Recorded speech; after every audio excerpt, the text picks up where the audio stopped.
Baik, selamat pagi. Kita lanjutkan kuliah kita lagi. Sekali lagi, setelah 005 nanti, tidak boleh ada lagi yang admission ya, karena sangat mengganggu.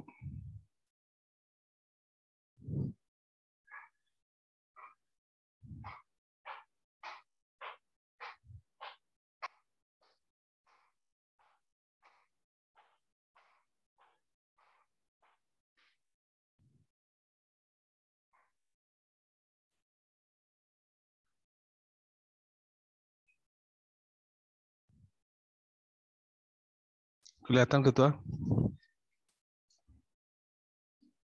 Ketua, kelihatan? Nampak Pak. Suara saya kedengaran ya? Dengar Pak.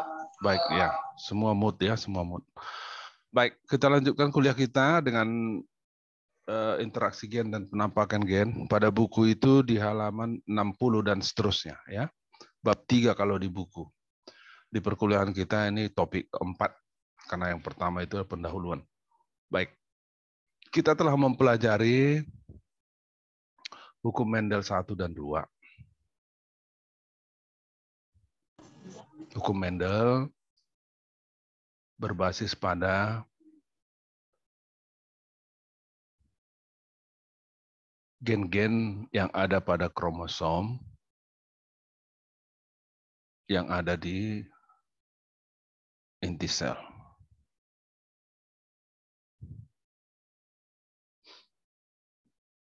Jadi hereditas dari gen-gen yang ada pada kromosom yang ada di inti sel, itulah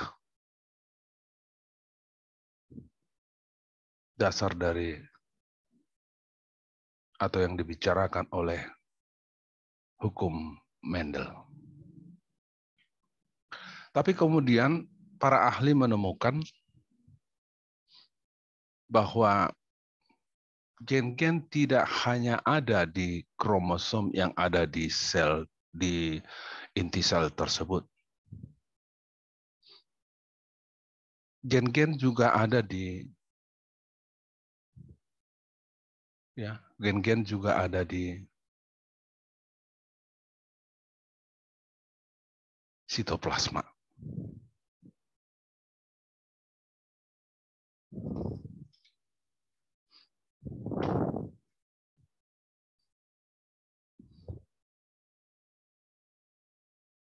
Dan hubungan antar alel tidak hanya dominan resesif.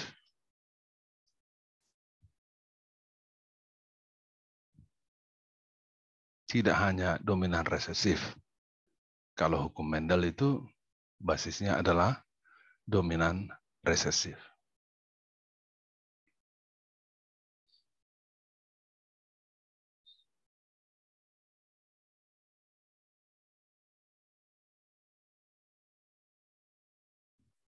Dengan kata lain,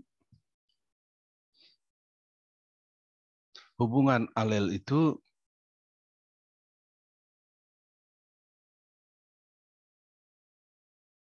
di luar hukum Mendel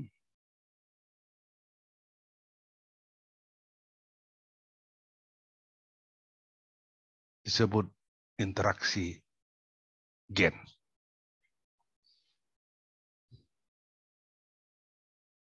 Ada dua tipe interaksi gen.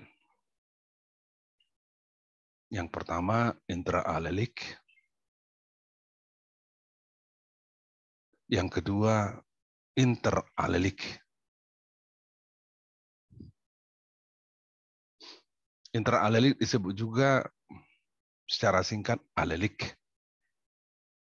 Interalelik disebut juga epistasis atau peran gen non-alelik.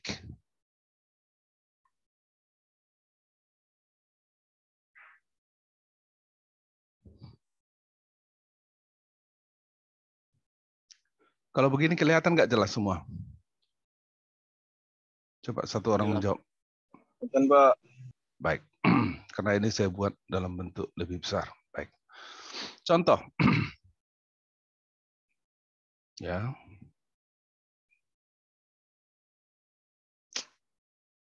Jadi susah. Intraalelik atau alelik itu adalah interaksi antar alel pada lokus yang sama. Kita sudah pelajari apa itu lokus. Lokus itu tempat alel pada kromosom.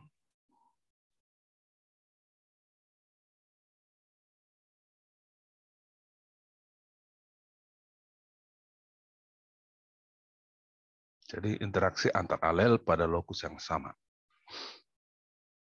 Ini adalah penyimpangan dari salah satu penyimpangan dari hukum Mendel, di luar hukum Mendel. Contohnya dominan tak lengkap, atau disebut juga dominan tidak penuh, atau disebut juga semi dominan. Lihat di halaman 61 ya.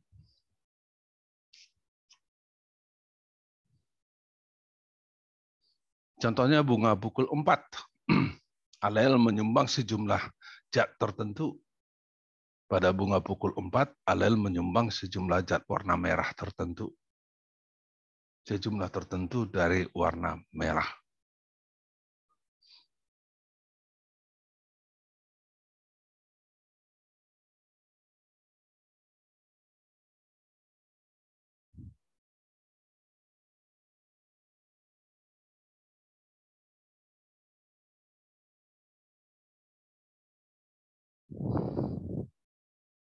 Misalkan induk betina adalah homozigot dominan dan induk jantan homozigot resesif. Bunga berwarna merah untuk betina, yang resesif bunga berwarna putih. Homozigot resesif bunga berwarna putih. Tanaman yang memiliki bunga warna putih. Kalau disilangkan, dikawinkan, F1-nya adalah heterozigot. R dominan, R resesif, dan warna bunganya merah muda atau pink. Jadi berada di antara merah dan putih, intermediate, ya, warnanya intermediate, perantara di antara merah dan putih. Kalau disilangkan F1 dengan F1 atau dibiarkan menyeruput sendiri tanaman, dihasilkan F2, tanaman F2. Kalau ditanam tanaman F2 itu, maka genotipenya akan berbanding 1:2:1. 1 homozigot dominan, 2 heterozigot, 1 homozigot resesif. Kalau ini, genotipenya ini sesuai dengan hukum Mendel. Tapi bagaimana dengan warnanya? Yang homozigot dominan itu merah, yang heterozigot itu merah muda. Yang homozigot resesif itu adalah putih. Nah, ini tidak sesuai dengan hukum Mendel. Kalau kita pelajari sebelumnya hukum Mendel, 3:1. Tapi ini tidak. Ini 1:2:1 fenotipenya. Sekali lagi, genotipenya persis seperti hukum Mendel. Yaitu 1:2:1. Tapi fenotipenya tidak sama dengan hukum Mendel. Artinya menyimpang dari hukum Mendel. Itu contoh dari interaksi gen intraalelik. Kita lanjutkan dengan interalelik yang kita sebut tadi epistasis atau peran gen non-alelik. Ini adalah interaksi antar alel pada lokus yang berbeda. Kalau intraalelik tadi adalah interaksi antar alel pada lokus yang sama. Sedangkan interalelik adalah interaksi gen pada lokus yang berbeda. Contohnya adalah pada tanaman squash. Contoh dari interaleli adalah gen-gen semi epistatik pada buah tanaman squash. Ini tanaman squash ini kalau buahnya diperas itu bisa menjadi jus.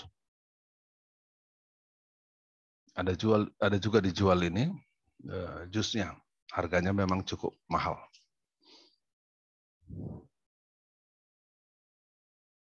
Nah, pada contoh ini ada 2 gen dominan yang diperhatikan. Nah, kalau 2 gen yang dominan ini berdiri sendiri, katakanlah gen A dan gen B. Kalau gen A dominan saja, seperti ini, yang artinya B-nya resesif, bentuk buahnya bulat. Sedangkan yang ini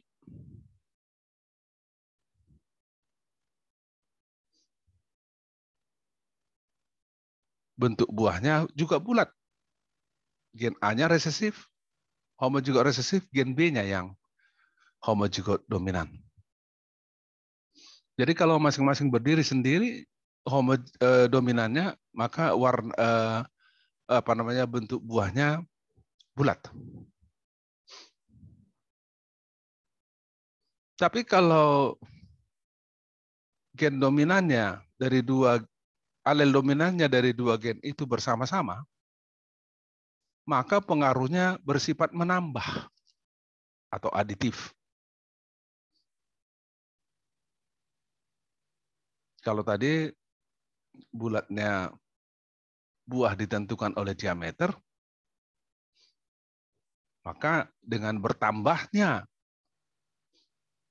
alel yang dominan ini dari 2 gen, maka diameternya bertambah pula. Artinya memperbesar diameter, sehingga buah menjadi seperti bulat tapi pipih.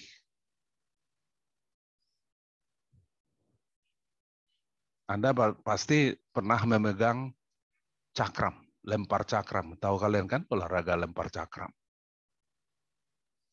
Dia pipih tapi bulat. Pipih dia tapi bulat.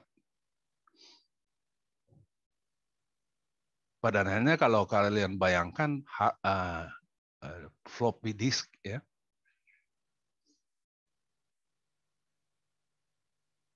Nah, coba lihat ini bahwa A dominan, homozigot dominan, B resesif disilangkan dengan A resesif, B dominan, bulat-bulat, F1-nya adalah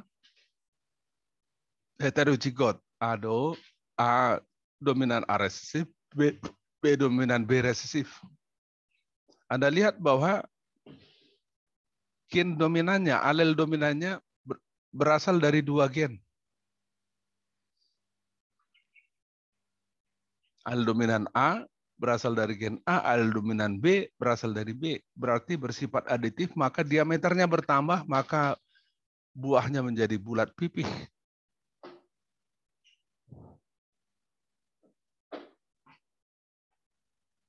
Nah, kalau disilangkan F1 dengan F1 atau dibiarkan tanaman ini menyerbu sendiri, maka turunan F2-nya seperti ini komposisinya.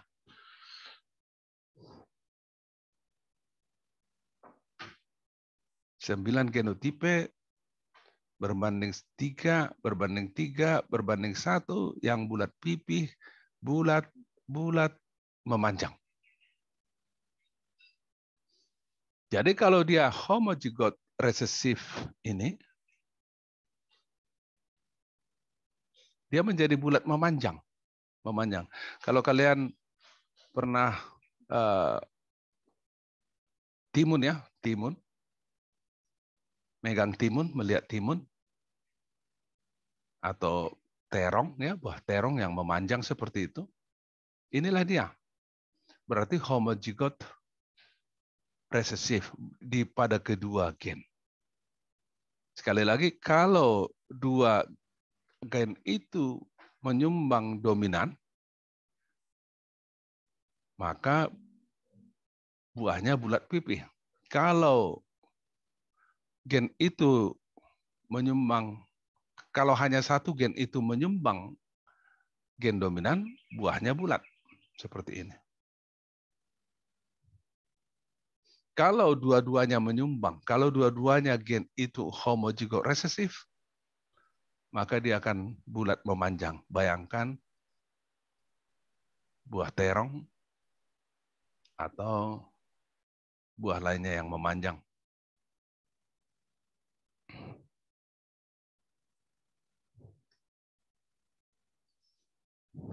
Interaksi gen yang lain adalah pleiotropi. Pada pleiotropi, satu gen, start dulu ya. Sorry. Itu terlalu cepat saya loncat tadi. Di dalam buku, contoh intraaleli adalah gen letal. Tadi saya buat bunga bukul 4 tadi satu. Ya, saya loncat tadi sekali. Intraaleli contohnya juga adalah gen letal. Itu ada di halaman 65 ya, gen letal. Pada kacang kedelai ini. Kalau di buku itu simbolnya Y, halaman 65 tadi, karena kadang-kadang sulit membedakan Y besar dengan huruf Y besar dengan huruf Y kecil, maka saya ganti dengan huruf A. Ya. Nah, kalau tanaman itu homozigot dominan, maka ini dia homozigot dominan, maka daunnya berwarna hijau, klorofilnya penuh. Kalau tanaman itu heterozigot, maka daunnya hijau kuning. Jadi kembali dia intermediar ya, tidak di tengah, tidak hijau, tidak juga kuning. Jadi hanya mengandung sedikit klorofil. Tapi kalau dia homozigot resesif seperti ini, tidak ada klorofil. Ya, tidak ada klorofil pada daunnya. Kalau tidak ada klorofil pada daunnya, berarti tidak bisa melakukan fotosintesis. Nah, oleh karena itu, kalau dua tanaman disilangkan yang heterozigot, berwarna daun hijau kuning dengan berwarna daun hijau kuning, yang turunannya adalah F2, turunannya adalah homozigot dominan, heterozigot, dan homozigot resesif. Ini. Nah, bijinya ditanam, semua tumbuh.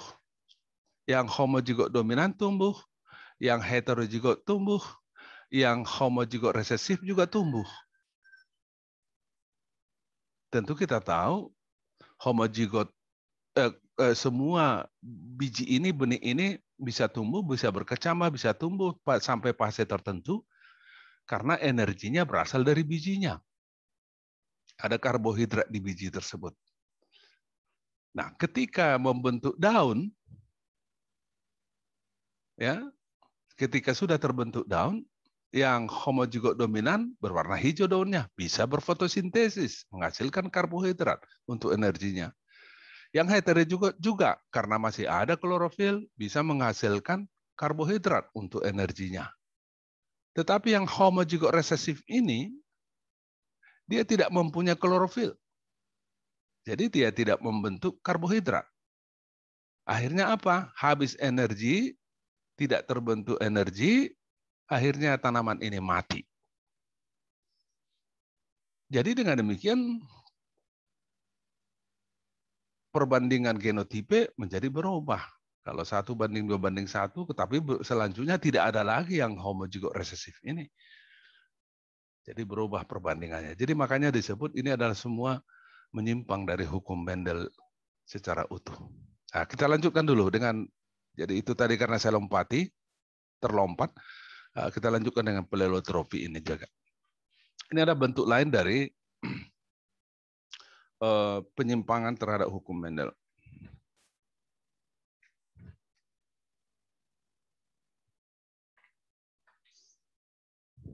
Jadi pengertiannya adalah satu gen memengaruhi penampakan beberapa fenotipe.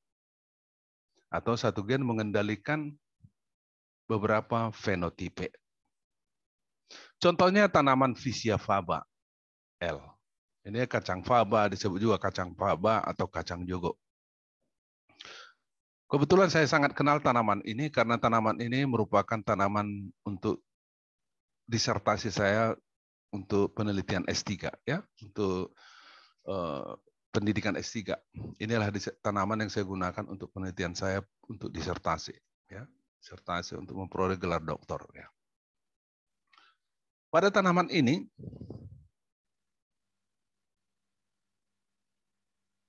satu gen mengendalikan beberapa fenotipe.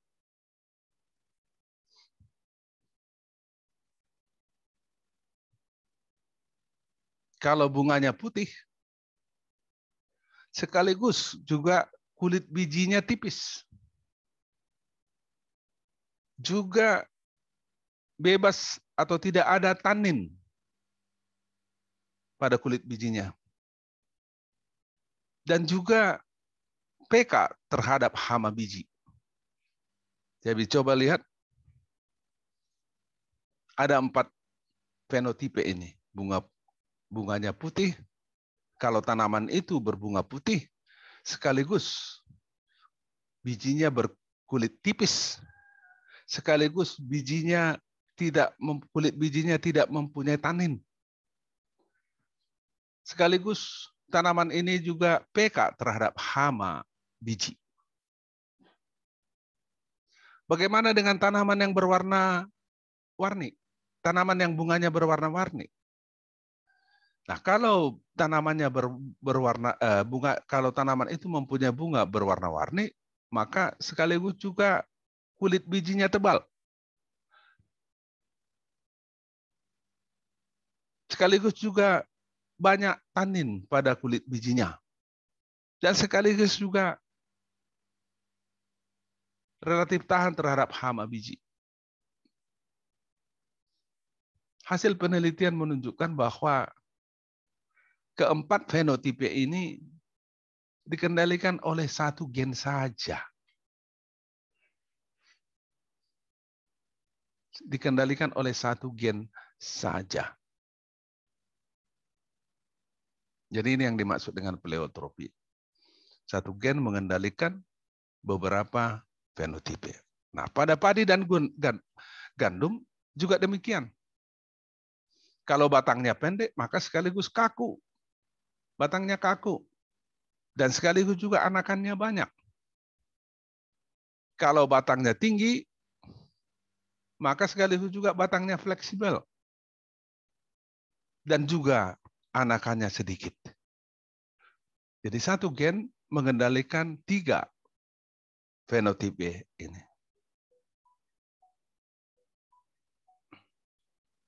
Interaksi genotipe dengan lingkungan. Kita lanjutkan interaksi genotipe dengan lingkungan. Interaksi genotipe dengan lingkungan dapat kita pelajari melalui 2 istilah ini. Itu penetrasi.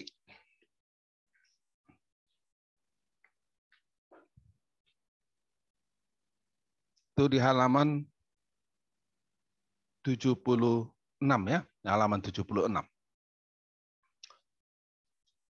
Dan ekspresivitas. Penetrasi maksudnya adalah proporsi individu yang menampakkan fenotipe yang diharapkan. Sedangkan ekspresivitas adalah derajat penampakan dari suatu gen. Penetrasi itu adalah proporsi individu yang menampakkan fenotipe yang diharapkan, sedangkan ekspresivitas itu adalah derajat penampakan dari suatu gen. Kita akan lanjutkan, kita lihat contohnya.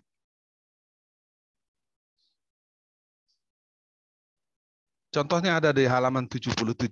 Ya. Di situ menggunakan huruf G, saya menggunakan di sini huruf A. Oke.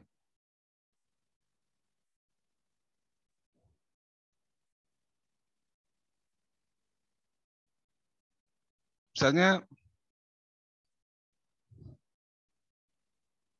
2 populasi kacang kapri murni. Silangkan. Induk betinanya berbiji kuning, ya homozigot dominan. Induk jantannya berbiji hijau, homozigot resesif. F1-nya tentu heterozigot, semua biji kuning. Semua biji kuning. Kalau disilangkan F1 dan F1, dihasilkan F2, maka akan fenotipenya 3 tanaman berbiji kuning dan 1 tanaman berbiji hijau.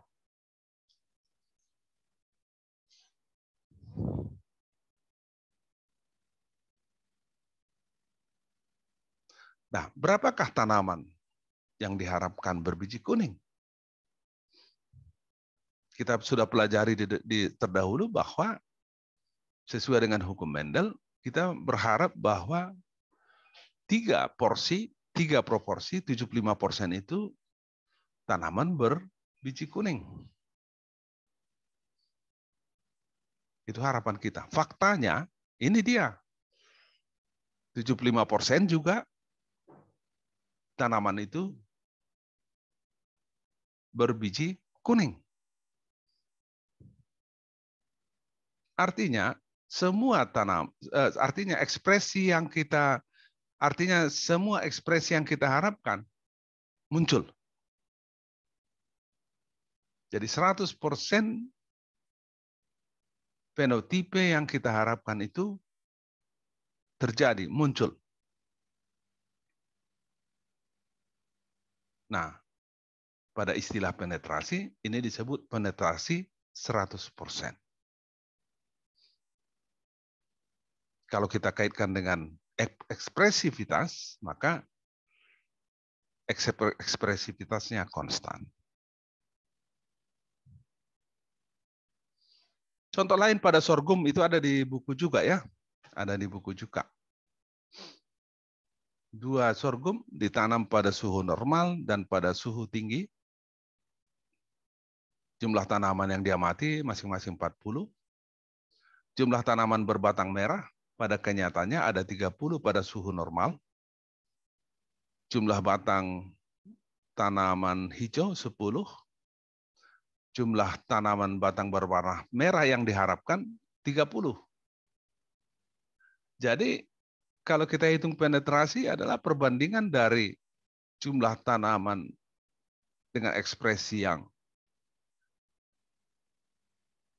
muncul dengan yang diharapkan. Yang muncul itu kalau kita simbolkan dengan A, ya. Kalau kita simbolkan dengan A, maka penetrasinya adalah A dibagi B. B itu adalah harapan yang diharapkan. Jadi pada kasus yang pertama itu 30 yang muncul, 30 yang diharapkan, berarti 30 dibagi 30 kali 100%, maka penetrasinya 100%. Bagaimana pada kasus yang kedua? Sorghum ini ditanam pada suhu tinggi. Ternyata tanaman yang muncul yang berbatang merah itu 20. Kembali yang kita harapkan 30. Jadi penetrasinya adalah 20 dibagi 30 kali 100%, maka penetrasi adalah 66,67%. Ekspresivitas penampakan, yaitu pertama penampakan yang berlainan. Kisaran penampakan berbeda. Itu ada di buku halaman 77 dan seterusnya. Pada beberapa tomat yang memiliki genotipe yang sama, gennya sama maksudnya. Pada beberapa tanaman, batangnya berwarna ungu pucat, sedangkan pada beberapa tanaman lain berbatang ungu. Yang kedua adalah penampakan yang konstan. Tidak ada perbedaan penampakan pada semua tanaman. Ini tadi nomor 2 ini adalah contoh dari kacang kapri yang kita jelaskan tadi waktu menghitung penetrasi. Baik, ada pertanyaan dari target kita hari ini berhasil? Ada pertanyaan dari adik-adik?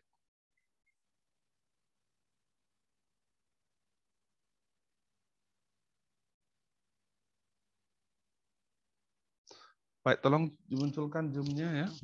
Munculkan Zoom-nya.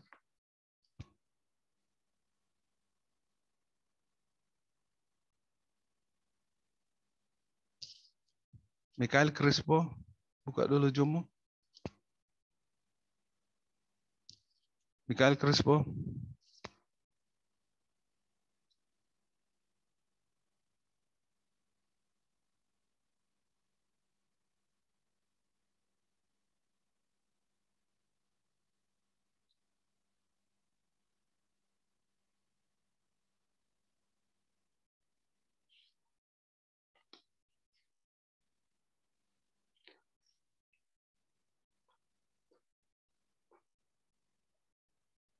Berdasarkan catatan, peserta kuliah ini 51, tapi yang hadir hari ini 46. Memang ada yang terlambat itu karena sudah terlambat terlalu jauh, saya tidak admit lagi ya, saya tidak izinkan lagi.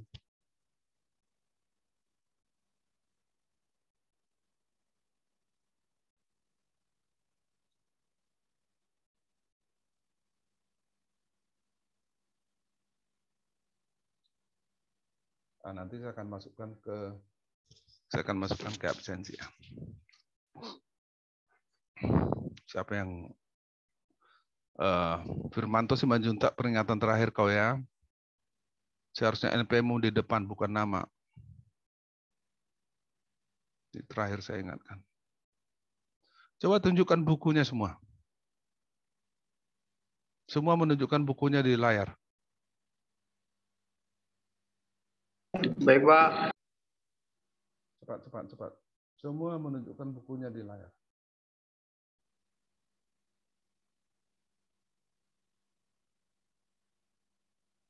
Mikael Crispo. Pak.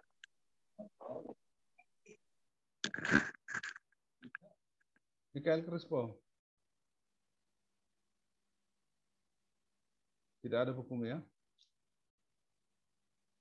Si Renta juga tidak ada bukunya. Oh, ada. Ada Renta ya. Oke.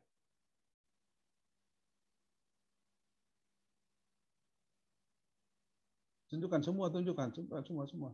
Saya rekam ini, sedang saya rekam. Tunjukkan semua, ini sedang saya rekam. Kevin, Leon.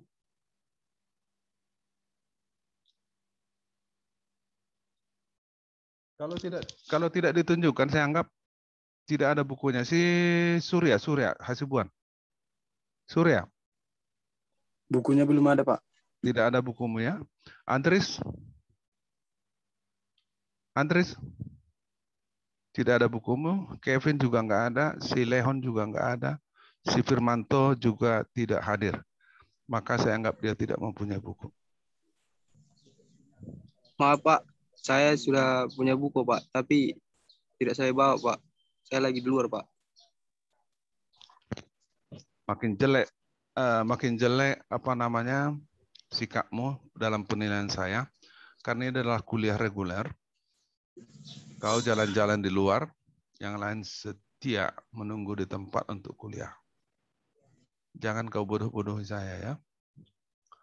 Oke. Peringatan terakhir lah itu masih bisa saya maafkan sekali ini. Tetapi yang tidak punya buku tadi sudah final, tidak punya buku. Apapun alasannya, udah minggu keempat ini. Baik, adik-adik sekalian, sekali lagi buku itu bagi saya sangat penting karena tidak semua bisa kita kuliahkan. Dan memang seorang mahasiswa harus punya buku. Boleh dipinjam, ya, boleh difotokopi, boleh dibeli. Pokoknya waktu kuliah itu ada di depannya buku itu. Saya sudah tunjukkan bagaimana pentingnya buku itu dengan mengatakan kepada kalian di halaman berapa. Baik, kalau tidak ada pertanyaan, maka kuliah kita hari ini berakhir. Terima kasih atas perhatian kalian. Salam sehat, jaga kesehatan masing-masing. Virus masih berbahaya, masih Sumatera Utara nomor 4 atau nomor 5 Indonesia. Jangan anggap enteng terhadap virus ini.